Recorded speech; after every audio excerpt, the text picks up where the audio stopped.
السلام علیکم and welcome to ونٹی ٹی وی۔ تجزیہ کاروں کا کہنا ہے کہ امریکہ اور ایران کے درمیان موجود حالات میں پاکستان غیر جانبدار رہ سکتا ہے اور کشیدگی کم کروا بھی سکتا ہے،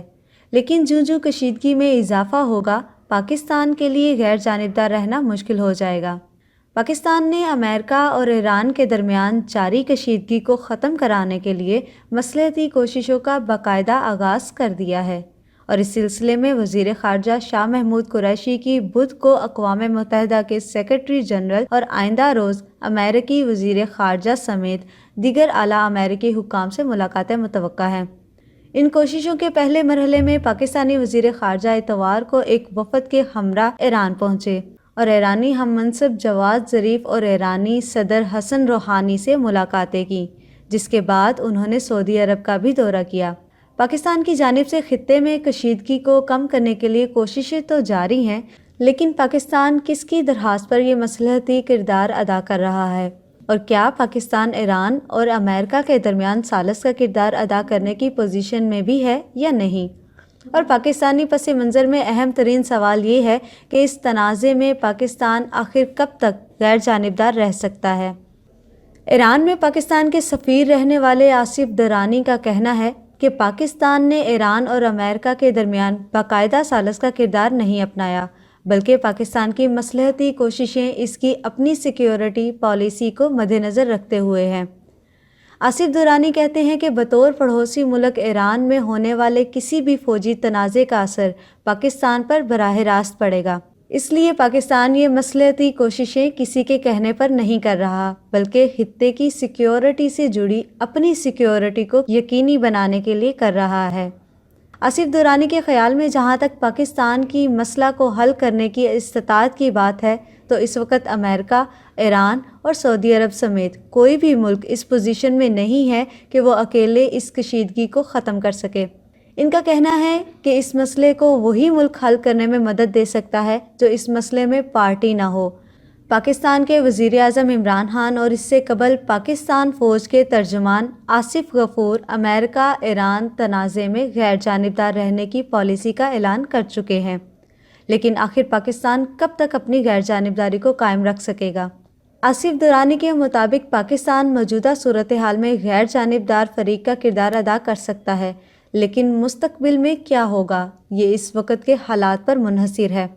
وہ کہتے ہیں کہ اگر ایران امریکہ کشیدگی بڑھ کر جنگ کی شکل اختیار کرتی ہے اور امریکہ ایران پر فوجی حملہ کرتا ہے تو پاکستان کو ہرگز امریکہ کا ساتھ دینے سے گریز کرنا ہوگا۔ تاہم اگر ماضی میں امریکی فوجی تنازعات میں پاکستان کے کردار کی تاریخ پر نظر ڈالیں تو ہمیں معلوم ہوتا ہے کہ پاکستان نے تقریباً ہر دفعہ ہی امریکی کیمپ کا حصہ بننے میں عافیت جانی ہے۔ پاکستان کے موجودہ وزیر اعظم عمران خان امریکی جنگوں میں پاکستان کی مداخلت کے شدید مخالف رہے ہیں۔ انہوں نے ہمیشہ سابق صدر جنرل پرویز مشرف کے افغانستان میں امریکی جنگ میں پاکستان کو شامل کرنے کی پالیسی کو شدید تنقید کا نشانہ بنایا ہے، لیکن آج جب وہ خود وزیر اعظم ہیں تو کیا وہ ملک کو امریکہ اور ایران تنازع سے دور رکھ پائیں گے؟ پاکستان کی تاریخ پر گہری نظر رکھنے والے ڈاکٹر حامد حسین کے مطابق پاکستان اس تنازع میں کتنی مداخلت کرے گا، اس کا فیصلہ وزیر اعظم سے زیادہ پاکستان فوج کرے گی۔ ڈاکٹر حامد حسین کے خیال میں دباؤ پڑنے کی صورت میں پاکستان اپنی غیر جانبداری کی پالیسی بھی تبدیل کر سکتا ہے،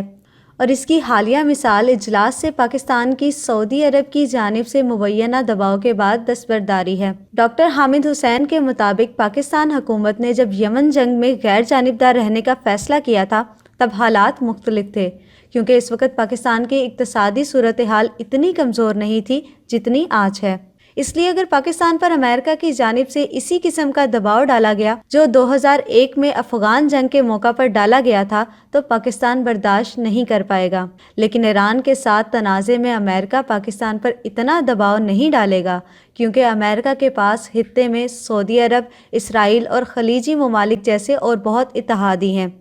مدیحہ افضل اور ڈاکٹر حامد حسین دونوں کے خیال میں اگر امریکہ یا ایران میں سے کسی ایک کو چننے کی نوبت آئی تو پاکستان یقیناً امریکہ کا ساتھ دے گا، کیونکہ بے شک پاکستان اور ایران کے درمیان تعلقات پرامن رہے ہیں، لیکن ایران سعودی عرب تنازع میں پاکستان نے ہمیشہ سعودی عرب کو ترجیح دی ہے اور ایران امریکہ تنازع میں بھی پاکستان نے امریکہ کے ساتھ کھڑے ہونا بہتر سمجھا ہے، جس کی مثال Iran Pakistan gas pipeline سے امریکی دباؤ کے باعث پاکستان کی دستبرداری ہے۔ امید کرتی ہوں آپ کو ہماری آج کی ویڈیو پسند آئی ہوگی۔ اپڈیٹ رہنے کے لیے ہمارے چینل کو سبسکرائب کریں اور ساتھ دیے گئے بیل آئیکن کو بھی پریس کریں تاکہ ہر نئی آنے والی ویڈیو کا نوٹیفیکیشن آپ کو مل سکے۔ ویڈیو کو لائک اور شیئر کرنا مت بھولیے گا۔ کمنٹ باکس میں اپنی رائے کا اظہار ضرور کیجیے گا۔ ملتے ہیں ایک نئی ویڈیو کے ساتھ، تب تک اپنا بہت سا خیال رکھیے گا۔ پاکستان زندہ باد، پاکستان پائندہ باد۔ اللہ حافظ۔